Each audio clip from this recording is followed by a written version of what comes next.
MLS-ൽ മെസ്സിക്കരുത്തിൽ Inter Miami ഫൈനലിൽ.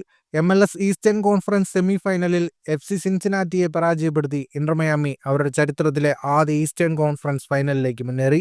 എതിരില്ലാത്ത 4 ഗോളുകൾക്കായിരുന്നു Inter മയാമിയുടെ വിജയം. മത്സരത്തിലെ 4 ഗോളുകളിലും മെസ്സിയുടെ പങ്കാളിത്തമുണ്ടായിരുന്നു. 1 ഗോളും 3 അസിസ്റ്റുകളുമായി മത്സരത്തിൽ നിറഞ്ഞു കളിച്ച ലയണൽ മെസ്സി മയാമിക്ക് നിർണായക വിജയം നേടിക്കൊടുക്കുന്നതിൽ പ്രധാന പങ്ക് വഹിച്ചു.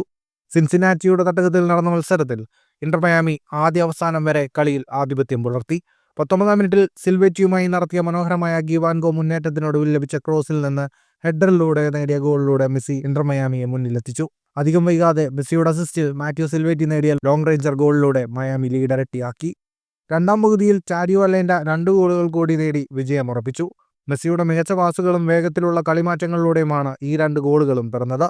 ഇതോടെ ഒരു സീസണിൽ MLS പ്ലേ ഓഫുകളിൽ ഏറ്റവും കൂടുതൽ ഗോൾ പങ്കാളിത്തമെന്ന റെക്കോർഡും മെസ്സി സ്വന്തമാക്കി. 6 ഗോളുകളും 6 അസിസ്റ്റുകളുമാണ് പ്ലേ ഓഫിൽ മെസ്സി നേടിയത്. മെസ്സി തന്റെ കരിയറിൽ 1300 ഗോൾ പങ്കാളിത്തവും പൂർത്തിയാക്കി. 1300 ഗോൾ പങ്കാളിത്തത്തിലെത്തുന്ന ആദ്യ കളിക്കാരനാണ് മെസ്സി. ഇന്റർ മയാമി ഫൈനലിൽ ന്യൂയോർക്ക് സിറ്റി FCയെ നേരിടും. ഫുട്ബോൾ ലോകത്തെ കൂടുതൽ വാർത്തകൾക്കും വിശേഷങ്ങൾക്കുമായി സ്പോർട്സ് കഫേ സബ്സ്ക്രൈബ് ചെയ്യുക.